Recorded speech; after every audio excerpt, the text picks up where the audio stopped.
Hello, hello, my friends. AmyR here with Prairie Paper and Ink. Welcome back to my face and my card making space. And a couple of simple cards using one of the new layering stencil sets from Simon Says Stamps June Sunny Vibes release. And I did some simple ink blending stencil. I also used another Distress Spritz spray. If you aren't familiar with these, they were just released recently from Tim Holtz and Ranger. He did a video on his YouTube channel explaining everything about them. So if you want to learn more, definitely head over there because it's all there. So yeah, as always, I'll have links to all the things in the description box below the video. My links are affiliate links. That just means that if you click on one of my links, end up placing an order, I get a little kickback from that at no extra cost to you. That's what helps pay the bills and keep the channel going. And yeah, let's get into making these cards.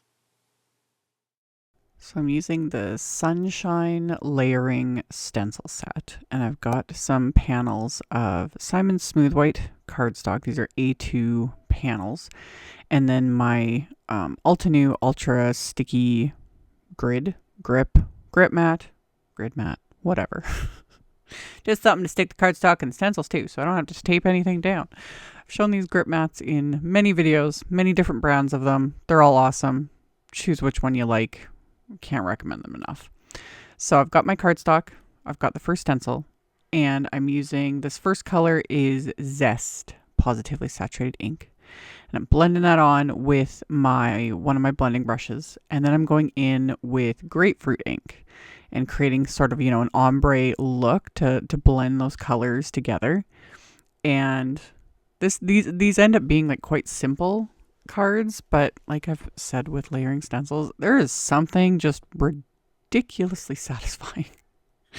Like the stenciling itself, super simple. The second you pull the stencil off, it's like, oh yeah, this is nice. So I did the same thing with the second panel. Started with the yellow, blend in some of that orange, and then this is what I really liked about the stencil is the next one fills in the space between the rays. So you could, if you wanted to, do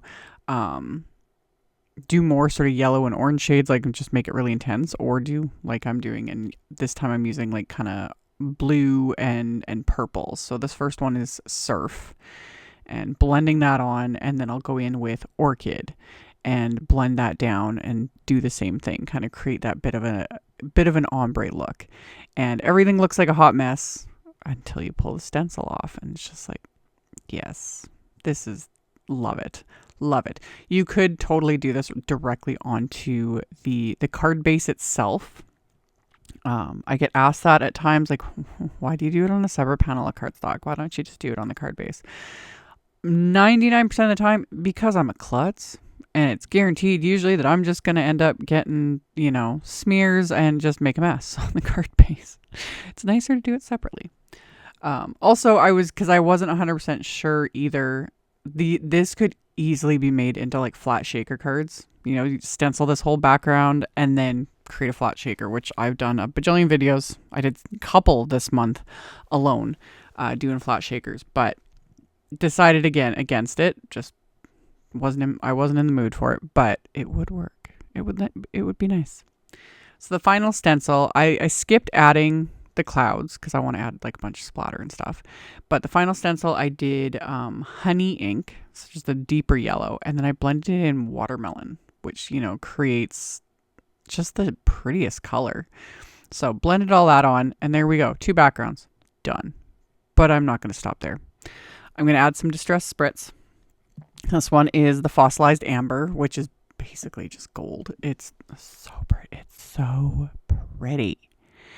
Gold, shimmery, splattery goodness. Yes. Let that dry and then decided, but wait, there's more. We're going to do more splatter. I find it funny, literally, you guys. I find it funny now when I post videos and make things that don't have splatter, and the fact that I get comments asking if I'm okay. Blink twice. It always just depends on my mood, and I always make up for it. Like I literally mentioned it in those times. So it's like, I just wasn't feeling it. Splatter not on this one, but I was like, I always make up for it. which is what I do. So anyway, I used my Altenew white gouache, put that on a palette, added a bit of water to thin it out, splattered it with my fan brush onto those backgrounds, and then just set them aside to dry. And while I was doing that, I die cut just a bunch of scraps of white cardstock using the You Brighten My Day wafer die. This wafer die actually is in the July card kit from Simon Says Stamp. Yeah, I was like, what month are we in? What month was that kit labeled as? Yeah, the July card kit. So, and I've used this wafer die in, it was a flat shaker video, earlier. So, just FYI on that, but it is obviously available separately. And I die cut the white cardstock, layering them together to give that dimension. I didn't use the outline. I was gonna, but then decided just to use the words as is. And then my card bases, they are top folding A2 white note cards. I'd already cleaned off the stencils, wiped off my grip mat. And I'm using just this one stencil from the set, the same one I used with the yellow and orange on the front. And I'm going to do the same thing on the inside, but this time barely adding any ink to my brush. And while you can't tell from the video, but I'm hardly pressing with the brush as well, because I want this to be light. I don't want it to be, intense, solid color, because I need to be able to write over this. You want to be able to write on the inside of the card. And then I just grabbed my orange brush and I didn't add any ink to it. I just used whatever was left on the brush to just kind of add that towards the top, and same thing, kind of let them blend together. So I did that, and then with the second card base, I did the same thing, but since I'd kind of used up all the ink that was left on the orange brush, I'll have to add a tiny bit. Same with the yellow brush, but you can see I was mostly like tapping it in the lid, like whatever little residual ink was there, because again, just super light hand, barely, not applying much pressure at all to the brush, so it's just soft and light and not too crazy. So did that again on the second card, barely added any orange ink to the brush, added a little light dusting of that. And then once I've got that, and that's also, I had the Post-it tape there just at the score line, so I didn't, get ink or smear anything past the score line of the card. And then I put the card bases into my MISTI, and I'm using my current favorite, the Sunshine and Smile stamp set. It's perfect with this stencil set. And lined up the sentiment right in that where the, sun would be. And I inked that up with a darker yellow ink. So I used the Zest ink for that and stamped that onto the inside of both of these cards. And I just love how that turned out. I was like, that's just fun. So my backgrounds are dry. So I decided to trim them down just a bit so that the card base will frame them up a little bit. So I trimmed these down. I just took like 1/8 of an inch off each side, so they end up being 4 by 5¼ inches.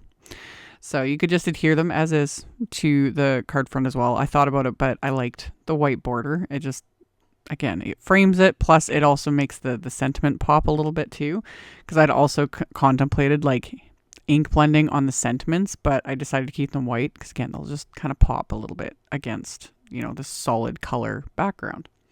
So added the adhesive to my die cut sentiments and then adhered those to each of the backgrounds. And then after I did that, I pulled out an oldie but goodie favorite that has been in I who knows how many videos. I have no idea. But the Flickering Butterflies wafer die set that's been out for years upon years. And yeah, I love it. It is legit one of my faves. So I pulled that out along with some of my gold vellum. Like a chef's kiss. And as of doing this voiceover, because I just checked, this is in stock. It always sells out. They always restock it, but it always sells out. But it's beautiful. And it's perfect for little butterflies and little dragonfly wings. And same thing. I've used that gold vellum in a bajillion videos. So I die cut the butterflies from the gold vellum. And then you gotta pop them out of the wafer die. This is where my little die pick comes in very, very handy. And with these guys, more often than not, I like using my tweezers to hold them because you can see I bend them in half a little bit so the wings pop up. It gives it a little bit of extra, dimension and whatnot.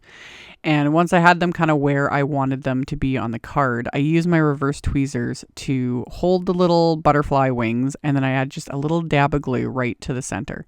And this is pretty much one of the only times I break my rule when it comes to vellum and liquid glue, because I've talked about this in a bajillion videos, because glue shows through vellum. It just does. That's just the nature of it. And there's ways, there's ways to hide it, cover it, etc., etc. With these, I just leave it. I don't have a problem with it. You can barely see it, especially with the like vellums like this, like the gold and the iridescent vellums I use for these butterflies. It's a little harder to tell, but yeah, if it's really obvious, depending on the type of vellum you use, stick a little gemstone, a little bit of bling right on the center of the bodies. That would look super cute and would cover it up.